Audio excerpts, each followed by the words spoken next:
Greetings, adventurers, travelers, and fellow keepers of the lake. Welcome to the briefing on how to kick ass in Mutation. Be it you want to fight someone as a sheriff, you want to become a sheriff, you want to fight radioactive scorpion, bugs, worms, mutants, cannibals, vehicles, you need to know how combat works. To understand that, we remind ourselves of the game flow. So, the game flow says that each of the players has his own turn. In his turn, he can do two actions. Okay, but when is certain player's turn?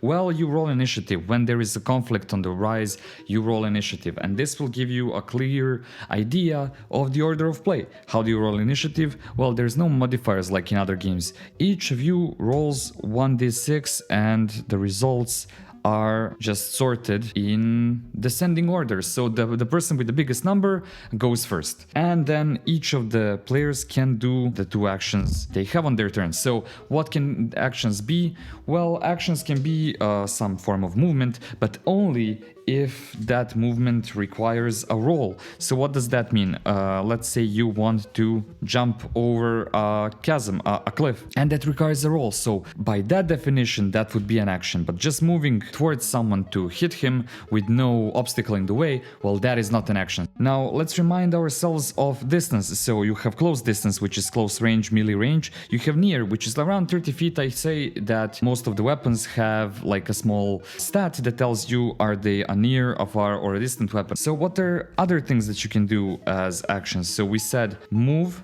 We said you can activate a talent. You saw in the description of talents, you spend 1 grit, and depending on your talent's rank, it is weaker or stronger. Now, the third thing that you can do is activate a power. If you're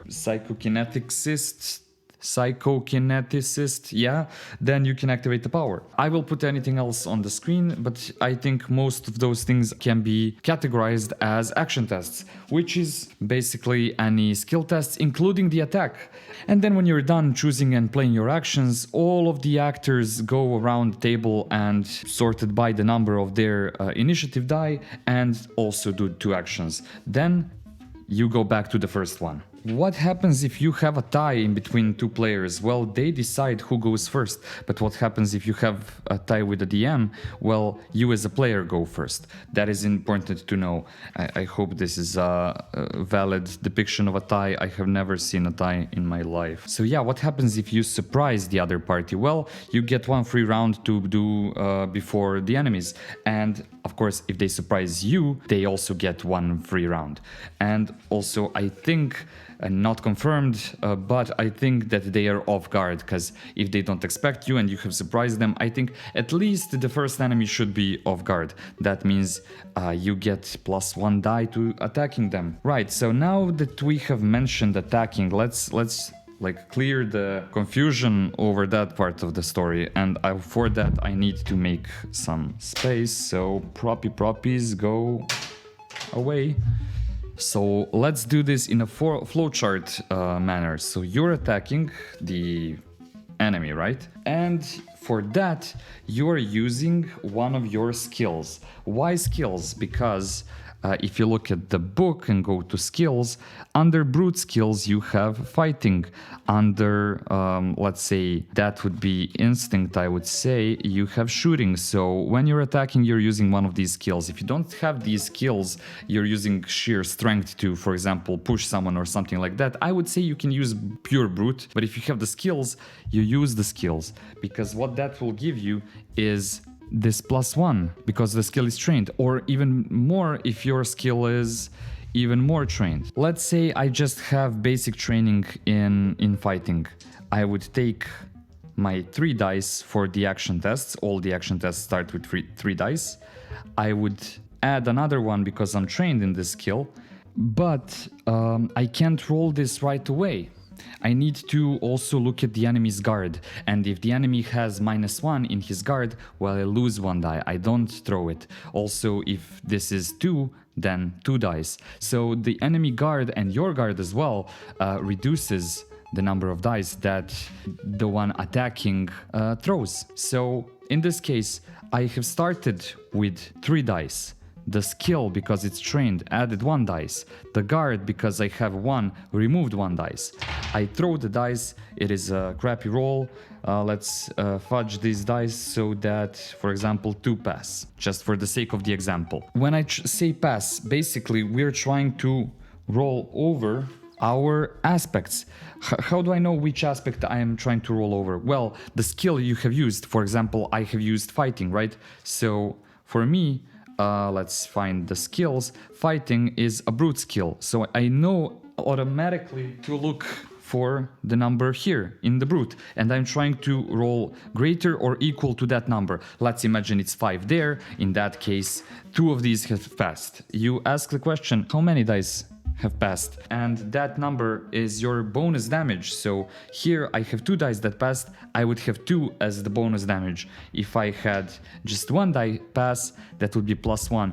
You're probably thinking, well, isn't your bonus going to be always +1 because you need at least 1 die to pass to even hit something? Exactly. So you will always have the bonus of at least 1. But if you have rolled 2 dice over the aspect you're trying to beat, then you have 2. Sometimes you will roll like 5 dice, and if 4 dice pass, well, you get a +4. And then you can finally roll your damage and deal it to the enemy. Yeah, this should have circled all the way here. Yeah, you deal damage to the enemy, that's it. You decrease his cool HP, meaning you decrease his grit by the amount that you have dealt. So the damage rolled plus the bonus, so this bonus, which is 2 here, okay?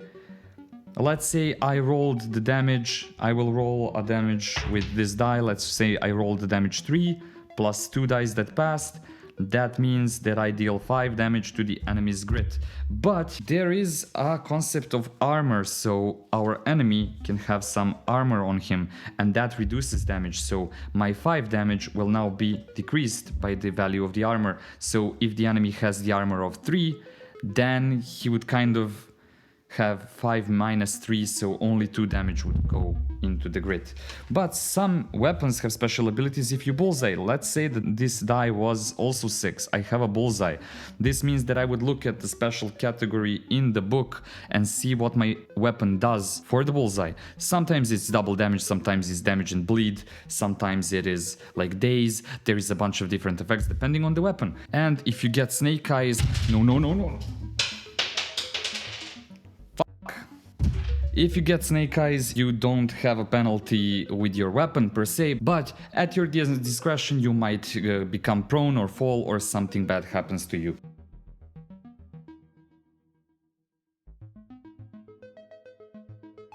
So what happens when your grit goes to 0? Well, you become unconscious, and that means you gain 1 wound, and you have to roll a will test, which is a fate test, which is a save. A will save to get 1 grit on success, or plus 1d6 grit if you have a bullseye. What does a wound mean? Well, wounds, they decrease your maximum grit, and you have to heal them to recover your maximum grit to what it once was. This will require you to keep track of your maximum grit and your current grit with wounds and without wounds on your character sheet. That is not something that is specifically written. You have the wounds thing, but you would constantly need to refer in between those two, so bear that in mind. If your wounds ever get you below 0 grit, you're instantly dead, there is no question about it. But what happens if you have less than 0 grit just by taking damage? Well, that will give you 1 wound, and as I said, if your wounds get you below 0 grit, you're instantly dead. But otherwise, if you just fall down and you're dying because you have been shot and it's not that your wounds got you under 0, but a regular attack, then you're testing that. You roll a die, and I was super lucky because if you pass and you need a 6 to pass a fate test, then you're back to being unconscious. But if you fail, then you die. You instantly die. But that is not all. If you get a bullseye on this roll, on the death save roll, then you get your 1d6 grit back and you're back on your feet. Now players, mutants, characters, and everything and anything in between. If you see someone dying, save them. The only thing that you need to provide is an instinct or an aptitude check next to their body, and they will stop dying. They will just be unconscious. So little for you and so much for them. Be mindful. help your friends survive. But as I always say, where there is combat and action and everything, there must be some rest. So let's talk about rests. If you spend 10 minutes chilling out, you will get the 3 grit back. And we all know that someone will stop and have a look at this and say, can I do 20? At that, you just say no. You just say no. This is a conversation that you will have, and this is how it goes. You say no. Okay, resting in the wild, 10 hours, 1d6 grit, simple as that. In safety, you can spend 10 hours to get all of your grit back, but you need to chill out for 10 hours. No fighting in those 10 hours. So no, you cannot rob a bank, you cannot start a fight with the jury or like the guards or anything and expect your grit to come back.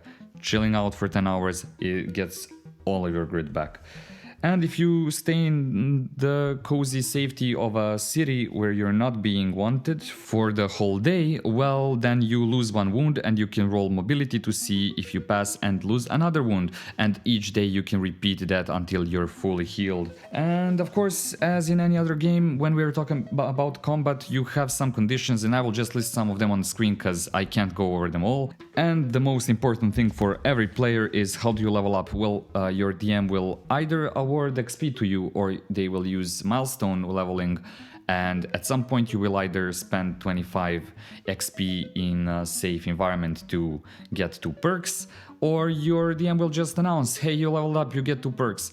And DMs, you know your table, so you know how generous you should be. Some people like leveling up faster, some people like leveling up slower. All in all, that is everything. What are the perks? Well, basically these ones on screen.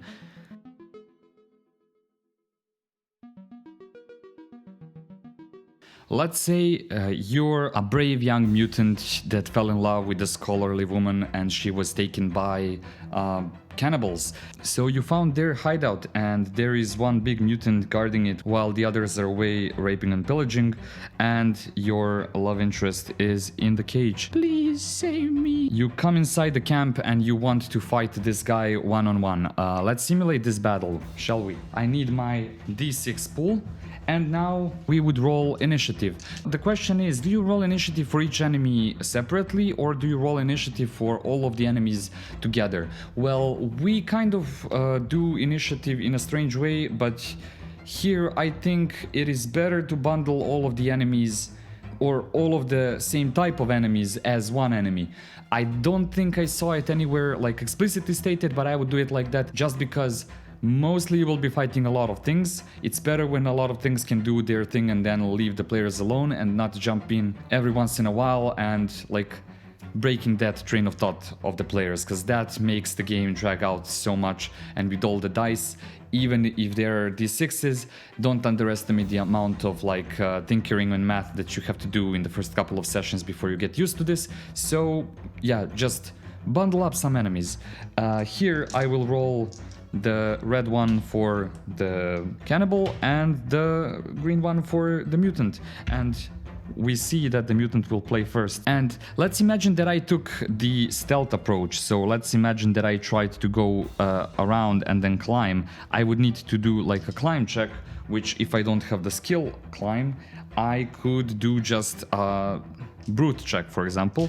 So I would roll, and I don't have my brute is 5, so this is not a success. Maybe I fall down, but I don't get that much damage because it's not snake eyes, so maybe half damage from the fall. Now he rolls to see if he can notice me. If he notices anything, he heard some sound, some toop outside. You will see the stat block for cannibals on screen. Well, he heard something, so now he's trying to go and check what is happening. This is, let's say, 2 squares could be maybe a near move. I would say even more, so let's say that he can go all the way here. He's not rolling anything on his turn as a move, so he did do one action for noticing. So now he sees me. I've made noise. I kind of suspected that he's going to come, so I don't think I'm off guard. I'm not surprised. I need to get up, so I use one of my actions to get up and another to swiftly pull my pistol and fire at him. Shooting is instinct. I have to use 3 of my dice, but as it is my skill to shoot, I use 4 of my dice, and as the cannibal has 0 guard, he doesn't subtract for this pool, so I'm rolling 4 dice to hit him, and lo and behold, 2 of my dice hit him, so my damage bonus will be 2. I remember that. Now my revolver's damage is 1d.